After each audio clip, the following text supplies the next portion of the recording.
afternoon. I am Lourdes Delgado, and I am today's guest host. Carmen Nieves is not here today because she is doing what she does best. She is being recognized for her service in the Dress for Success program. So she will be back next week. Welcome to another episode of Connecticut at Your Service here at Soundview TV. We come to you live each Tuesday from Stratford, Connecticut to inform, educate, and empower one another through the shared stories of service to the community. The passion purpose from our incredible weekly guests is what we are experiencing here today. Today, we welcome a very special guest, and that is Zaibel Torres. Zaibel Torres for some. She is a daughter, a sister, mother, wife, grandmother, photographer, blogger, and now she is an author who has dedicated her life to leading through faith and purpose. She shows her powerful story of healing, restorative, and redemption, livelihood. She is a member of Iglesia Bautista Emanuel in Bridgeport. She's a youth leader. She travels weekly to minister at different conferences and churches, both domestically and internationally. And you will find Zaibel facilitating classes further in her ministry, which is Purity and Peace. That ministry is very near and dear to her heart. So, Zaibel, welcome. Welcome to Connecticut at Your Service. Thank you for having me. I'm very excited to be here. I'm very excited that you're here. I saw Zaibel since she was a little girl, so I've seen her since she was born, and this is quite an accomplishment. Oh, thank you. We're going to go right into it, Zaibel. What prompted you to write a book? Because now you're an author. You've done a lot of other very creative ventures, if you will. What prompted you to write this book? The reason why I decided to write this book, and the book is titled, it's To the Girl Who Was Sexually Abused, There's Hope. And the reason why I wrote this is because this is my testimony. And so when stuff like this happens to you, you're groomed from a very early age into silence. And so I remained quiet about what was happening to me for a very long time. And secrets buried alive are still alive, and they eat away at you. But when my rescue came, when I found redemption and restoration, I kept that quiet too.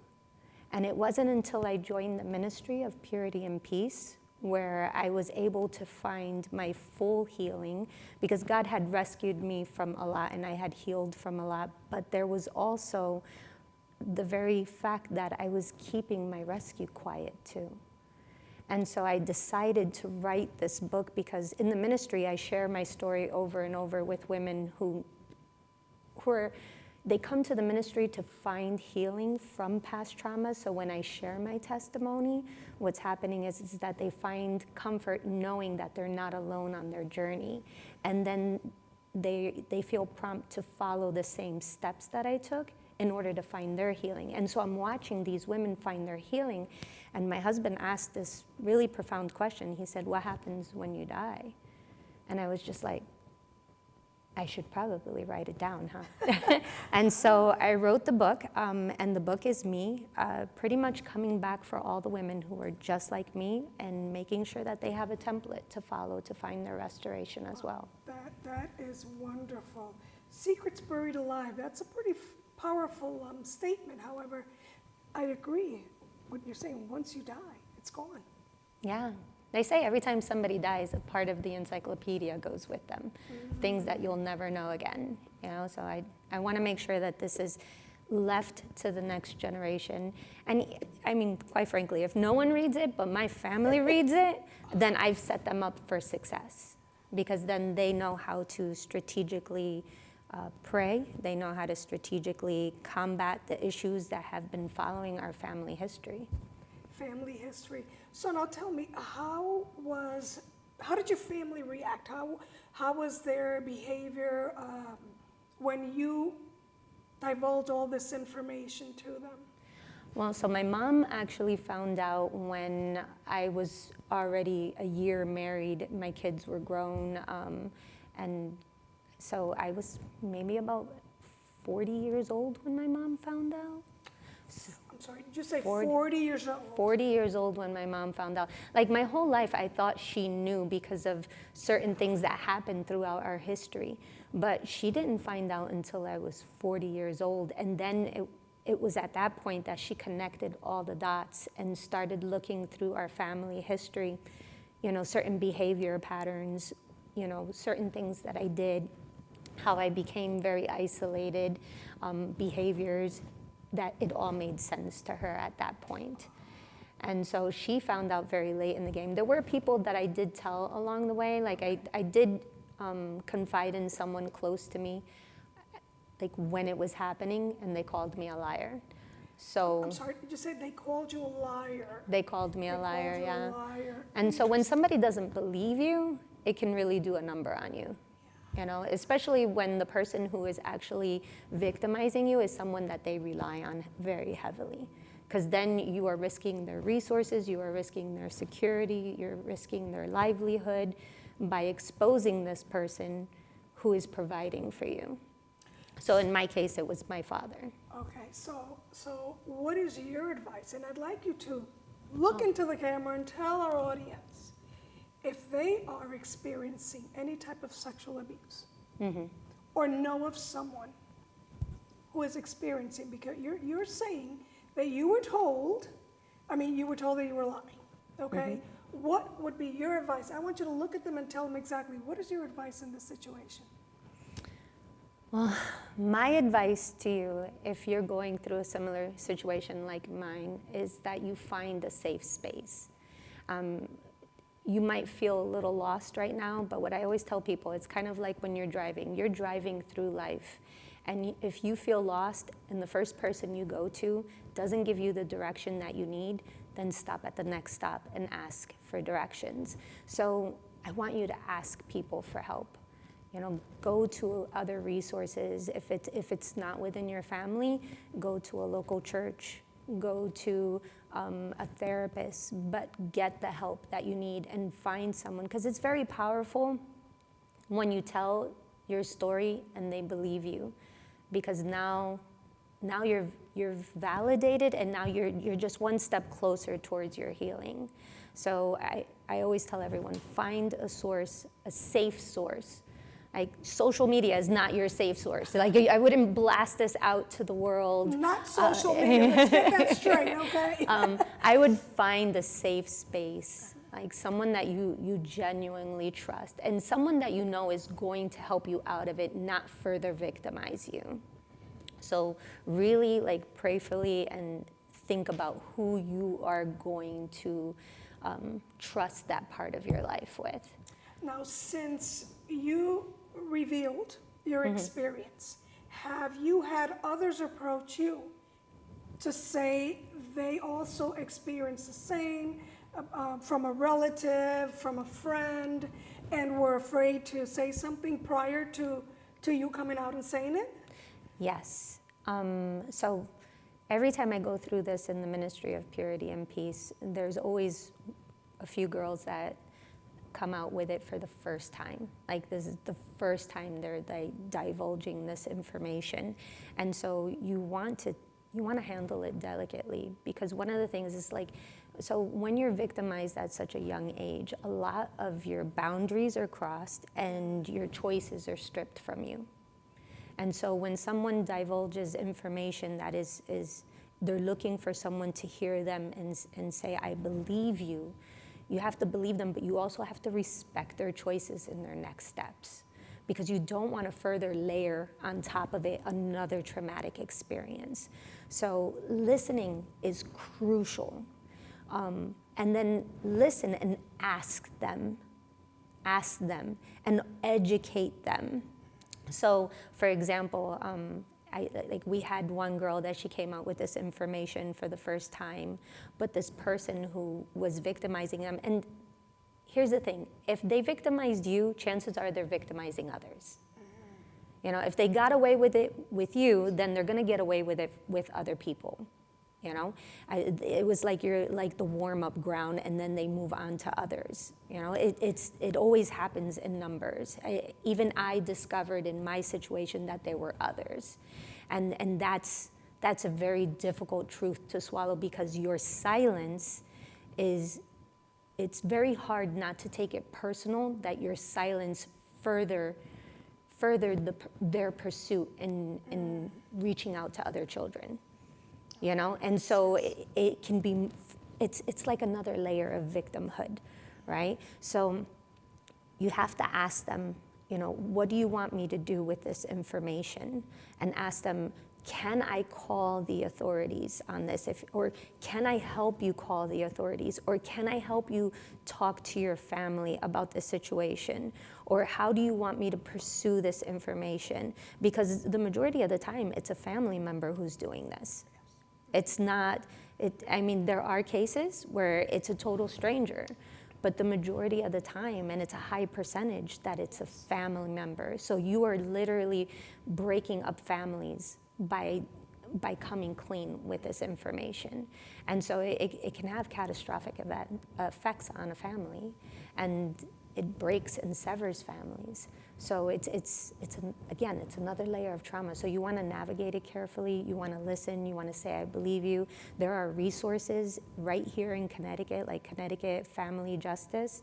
They advocate for people. They provide resources. They even connect you with attorneys to help you if you need those types of resources. I always say you should report it. You should absolutely report it, you know, because you don't want the weight of knowing that someone else was victimized because you kept quiet. You know, as I think of this, I believe that you mentioned, by the way, for those who are viewing us today, she had her book launch on Saturday, which was pretty successful. I was there, and of course, you did mention that portion of it, that you had wondered if someone had spoken earlier, if you wouldn't have gone to that experience. However, by the same token, I think it's such a taboo, especially in our community, okay? Yeah. To not say something like that, especially if you think it's a relative or whatever. And I believe that we're beginning to break those walls a little. Yeah. But there's still a lot to be broken, especially because you mentioned it's a familiarity. Oh no, not in my family. Yeah. We're a proper family.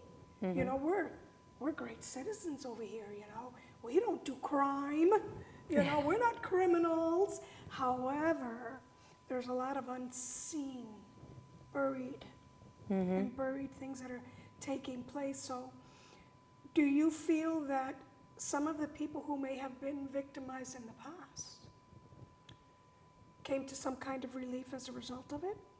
In sharing? Yes. So in my experience, because obviously I don't have an answer because a lot of this goes unreported because it's from family members. But in my experience, the people who have actually come out and said something have reclaimed their voice and has found empowerment in it.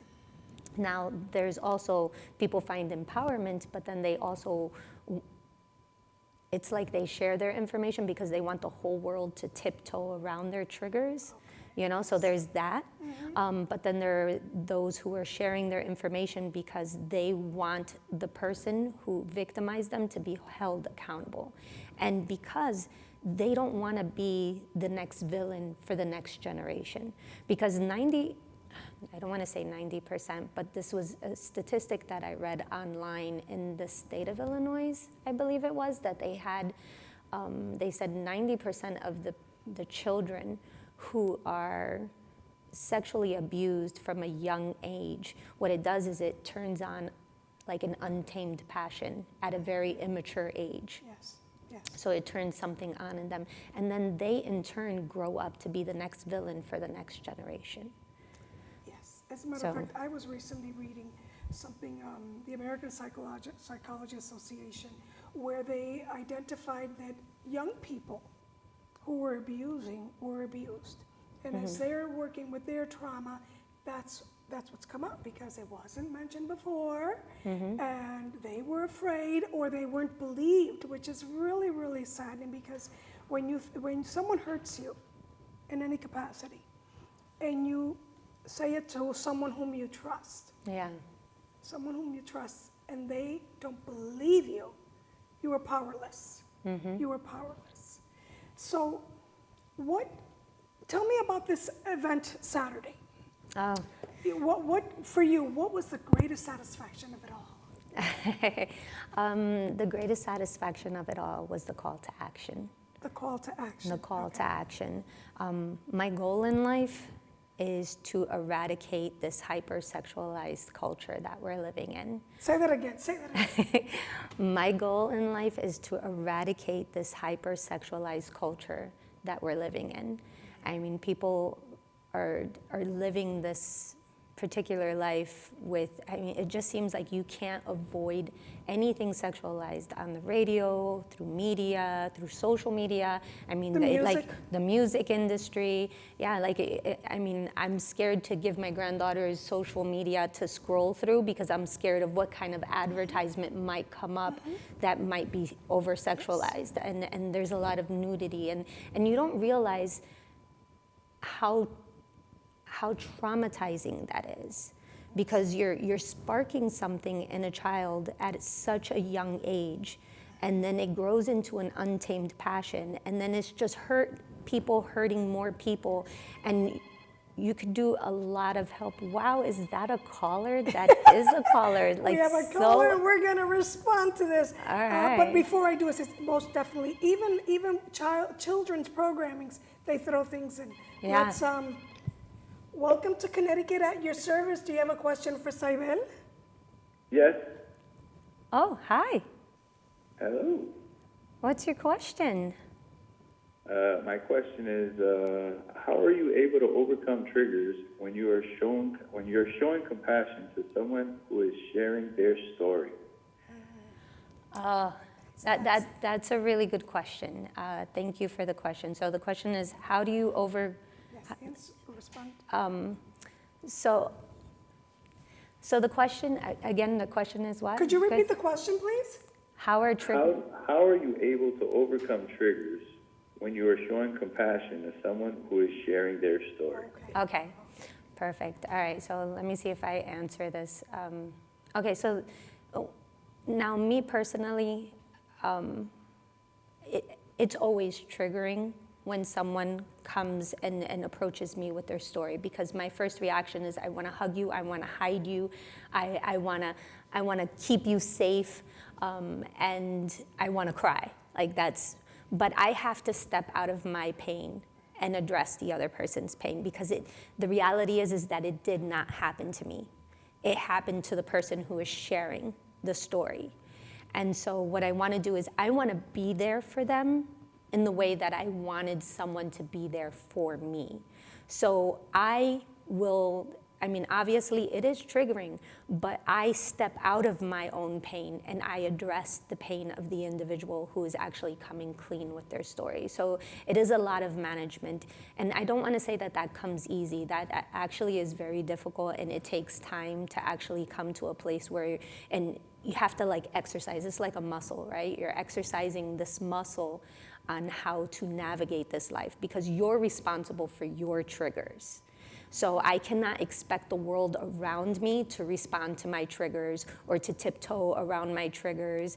And we see a lot of that today, right? I saw a show recently where this woman was triggered by her brother, and she took him to court, and she wanted the judge to mandate her brother to navigate around her triggers. And that is unrealistic.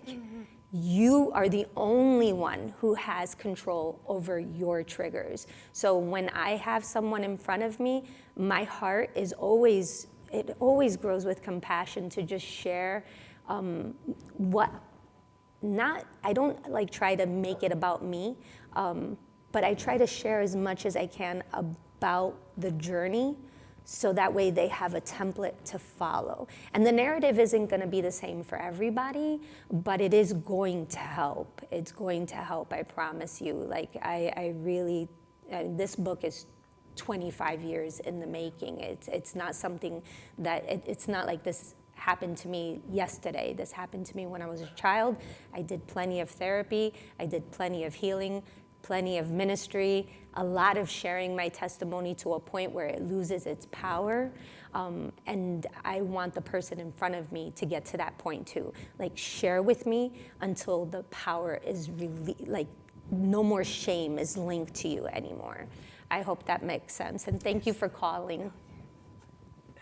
Wonderful. That's very profound, because triggers are going to happen all the time. And it makes me think about what you said earlier, when some people come out and their intention is a little different because they're not completely healed. They're looking for attention, which leads me to believe that there's still a lot of healing to take place. How would you say, how has the healing process been for you? It's been a journey. The healing process has definitely been a journey. It's been one of those, it's a roller coaster. It has its up and downs, and I'm still on it. I don't want to like pretend that I have come to a place of being completely healed. I have come to a place where I am on a healing journey, and I have healed significantly, and I am so grateful for that, and that's why I wrote the book, to make sure that other people can start this journey alongside of me. And I want to heal as many people as I can, because if they read this book and they find the healing that they have been looking for, then that person, we have healed the next generation, if that makes sense. Because that's then your ultimate goal. Yes. And then I want them to feed this information to their family members, safeguard their family members. And there's also a chapter in the book for, if you're actually the villain in the story. Because, I mean, if statistics show that if you've been abused from a young age and now you become the abuser, then there has to be a discussion about that. As well, yes. Can we see the book? Here's the book, and we also have it so that you can see it on the screen. This is you can purchase this on Amazon. And there's Zaibel. There's a little Zaibel. And the title of the book is? To the girl who was sexually abused, there's hope. There is hope. There is hope to the girl who was sexually abused. In the book, the last chapter, tell us about the last chapter. You see it. The last chapter, oh my gosh, now I have to like look. So in the last chapter, that's from your mom now, too. Yeah, a note from my mom.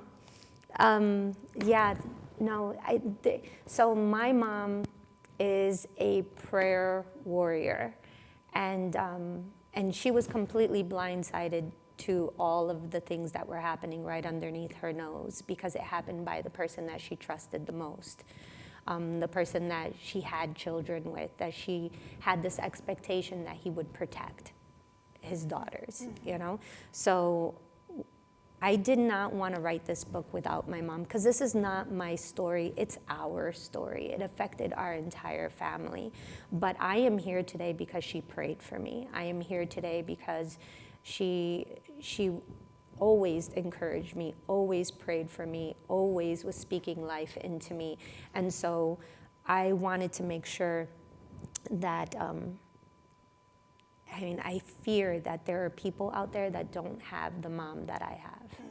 And so I wanted to gift the audience of this book, whoever is reading, the readers of this book, I wanted to gift them my mom and my mom's prayer.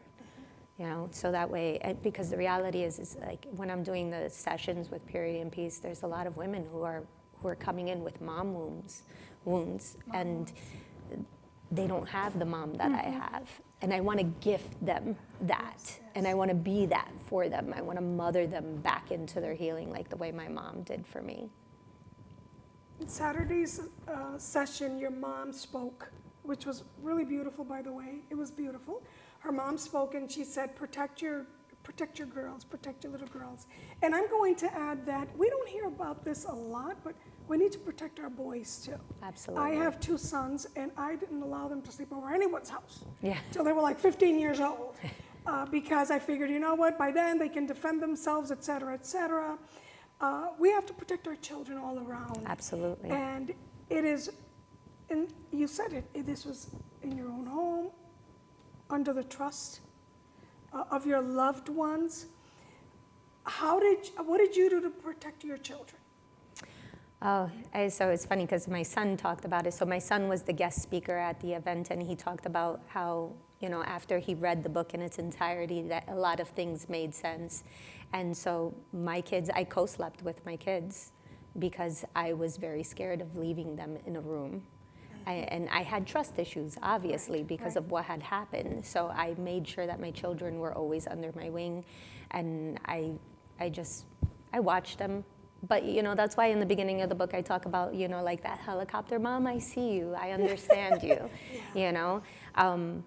But in all honesty, I mean, yes, what you just said really resonated with me, and I wanted to touch on it. A lot of men have read this book, which has really surprised me because it's interesting because it was a man that called and asked the question, right? Yes. Yeah, and it's funny because a lot of the men who have called me have all said, like, this book has resonated with me and it really helped me a great deal. And I'm seeing a lot of this with men. Now, when I wrote this, I can't identify with what a man goes through. I really cannot. Of course, you're a woman. Yeah, and so, and the mantle that they carry is very heavy, and I respect that. And I'm hoping that a man actually comes out with this story as well. If there's one out there who has found healing, that he writes a book and help other men. But I'm so grateful that men are finding healing through reading the pages of this book. And they've reached out to me, and they said that, regardless of the title, because this was to the girl who was sexually abused. But I think just abused itself, the title, has drawn them in, and they have all reached out to me, and they know how to safeguard their families, and everything was very instrumental because they're the leaders of the home, right? So they want to protect their children as well, and I'm very grateful. A lot of them have read the book because their wives were abused, and now they had further understanding, and now they know how to effectively pray for them and navigate them through their next steps and help them, hold their hand, respect their boundaries. And like, my husband has been like very instrumental in my healing. So I'm very grateful that a lot of men have found this book helpful. Well, you mentioned you had a lot of trust issues, and I can only imagine someone from the outside looking in, or you developing a relationship with someone, not understanding why you would have trust issues, or why anyone else would have trust issues unless they get down and really have a serious conversation. And if it requires therapy, if it requires some type of conversation, you hit it on the nose where you need to find a group. You need to find a place. It's a safe place. You can't trust everyone. Yeah, no, absolutely. You can't tell everyone everything. Yeah, I tell everyone, find a professional, a professional therapist, a psychiatrist. That's probably your safest bet right now if you don't have a community that you can trust. And they can contact you to get information. Yes. There are many counselors around, therapists of all kinds. The ministry, Purity and Peace, they also have a male division, Purity and Maturity. So go to purityandpeace.com and sign up for a session. If this story resonates with you, sign up. Or go to zaibeltorres.com and get in touch with me, and I'll help you. And the beautiful thing about this is that this is local, right here. Well, we're in Stratford now, but this is right here, Bridgeport, Connecticut. Yeah. She's right around the corner. If anyone would like to speak to her, she gave you her website, zaibeltorres.com. Communicate with her. There's no reason for you to have pain and not have someone to talk to. So thank you again for joining us at Connecticut at your service. Let's continue to provide the services that our community needs. And until next time, you will be seeing Carmen Nieves. Thank you.